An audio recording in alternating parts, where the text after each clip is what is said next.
العين البسيطة من صفاتها عين طاهرة. العين البسيطة واحد من صفاتها عين طاهرة. والعين الطاهرة مليانة بأقوال الله، مليانة بأقوال الله، ترى كل الأشياء من خلال الوصية، فتبلغ الجسم أشياء جميلة فالجسم يرتاح. ما هي حلقة وصل، العين حلقة وصل، بتدخل معلومات للجسم يا تتعبه يا تفرحه. العين الطاهرة مكحلة بأقوال الله، فتودي للجسم حاجات حلوة فيبقى مبسوط. العين الطاهرة عايشة في الكنيسة في مناخ روحي حلو، في مناخ روحي جيد، فتثمر كل ما هو يقدمها لله، موجودة في مناخ حلو. خلي بالكم الكنيسة زي الصوبة الزراعية.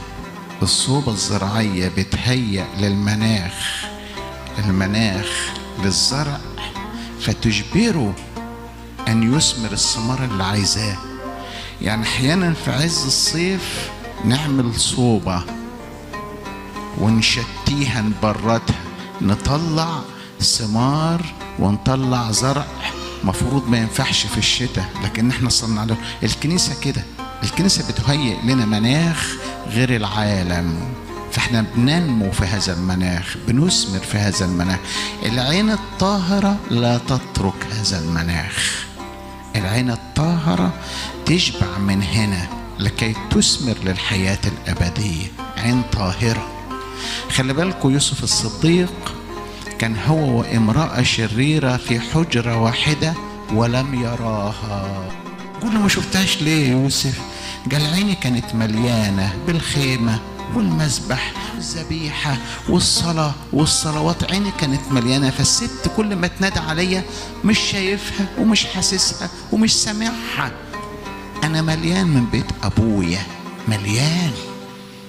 صوت المرأة لم يصل، لم يجد له مجال في ودني، شكلها لم يجد له مجال في عيني. عينيا كانت مليانة بأقوال الله، عينيا كانت مليانة بالخيمة والمذبح، فما شفتهاش. صارت أمام الخيمة والمذبح كلا شيء، كأنها مش موجودة. العين الطاهرة كده، العين الطاهرة كده مليانة بأقوال الله. العين الطاهرة فيها صورة المسيح، الأبرع جمال من بين البشر، فلا يوجد منظر آخر يجذبها للتراب. فيش منظر ياخدها، فيش منظر يجذبها. هي محطوطة كده قدام الأبرع جمال، فرحانة بيه، طايرة بيه، سعيدة بيه، مبسوطة بيه، فتعمل مقارنة بين المناظر الأخرى فتتلاشى أمام منظر المسيح. العين الطاهرة مرتبطة بصورة المسيح. العين الطاهرة مرتبطة بأقوال الله. العين الطاهرة مرتبطة بالخيمة والمذبح. العين الطاهرة مرتبطة بجراح المسيح. العين الطاهرة مرتبطة بألم المسيح، بدموع المسيح، بطعنات المسيح. تراها كل حين، هو مخلصها، هو تعب لأجلها فلا تحيد عنه قط. مش قادرة تشوف حاجة تاني. أنا كده شبعانة بيك، أنا فرحانة بيك، أنا خلاصي بيك، فهبص على مين؟ أبص على مين؟ العين الطاهرة ترى المسيح كل حين فلا تجد سواء يستحق الرؤية. ترى المسيح كل حين فلا تجد سواء يستحق الرؤية. فرحانة بيه، فرحانة بأقوال الله، متكحالة بكلام ربنا، متكحالة بكلام ربنا. يعني أنا لما أصبح الصبح كده بعد ما أصلي باكر أقول كده أنا هشوف الإنجيل، هاخد منه عبارة هعيش بها النهاردة، واروح فاتح الإنجيل يقول كده: وأخذ جند الوالي يسوع ليجلدوه. إيه ده؟ أخذ جند الوالي يسوع ليجلدوه. كحل عينيك بدي تراه أمامك كل حين. كحل عينيك بدي تراه أمامك كل حين ولا ترى سواه. طبعا عشان كده في الإنجيل خد عبارة عيش بها اليوم، مش تقرأ 20 أصحاح وما تعرفش جريت إيه. خد عبارة واحدة عيش بها اليوم، حك فيها مع نفسك، حك فيها مع أي حد. قول النهاردة جريت عبارة مش قادر أطلع منها، محوطاني حرصاني شغلاني، مش عارف أطلع منها. يعني أخذ جند الوالي يسوع ليجلدوه. خدوه جلدوه عشان خاطري أنا، حسب مذنب لكي أتبرأ أنا وأبص على حد تاني وأشوف حد تاني ولي عين تبص خارج هذا العمل الخلاصي، هذا المنظر المؤلم. لا يا عين اتكسفي حس على دمك، بص على إلهك، انشغل بيه الذي انشغل بك ليخلصك. انشغل بيه، ادرسيه، افحصيه. من أجل مين؟ هو بيتألم كل حين لكي أستريح أنا وأرجع إلى صورتي الأولى وأرجع إلى الفردوس. بص على المسيح بس، ما فيش حاجة هتشبعك. خلي بالكم المسيح كان حاجة غاية في الظرف والجنتلة، لو جاز هذا التعبير. المسيح كان غاية في الجمال والذكاء. متأسف أقول كده لما أقول خذوا كلوا جسدي. إيه ده يا رب؟ عارف مفيش حاجة هتشبعنا غير جسده. ركزوا معايا، عارف مفيش حاجة هتشبعنا غير جسده. عارف مفيش حاجة هتتخطى بينا وتخط بينا وتعمل جامبنج على القبر غير جسده. حينما نأكل جسده نحمل قوة لا يقدر عليها الموت، لأننا نحمل قوة يسوعنا الحي فنحيا بحياته. فعشان كده المسيحي يبقى متأسف رايح القبر وهو فرحان.